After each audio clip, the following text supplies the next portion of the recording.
Assalomu alaykum Umidaxon hojixonam, yaxshimisiz, bormisiz? Esalomon yetib oldingizmi? Ha, mehmonlar kunda mehmon uyda, maza kutyapman mana oppoq kiyimlarni kiyib. Ha, aytuvdim u qaynagachim deb ko'rolmaydigan. Kelibdi hozir. Qiyshayib men bilan gaplashgisi kelmay o'tiribdi. Unda nima qilasan kelib? Ko'rolmaganingdan keyin kelib nima qilasan, ha? Oldingi safar nima deydi? Keyin undan ko'ra katta opamga bersangiz bo'lmaydimi? O'g'il uylantira olmaydi, o'g'illari 30 dan oshgan deydi.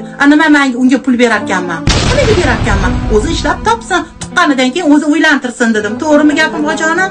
Ha? Men nima berishim kerak ekan? Ko'rolmaydi. Men aytdim, keyingi yil yana boraman dedim. Hammani ichida. Birga boramiz Xudo xolisa. Ey, hojonim, Umidaxon keling o'tir o'zi. Ha, ko'rolmaganlar ko'p ekan. Mana har yili boraman, bilasiz-ku. Ha, bo'pti.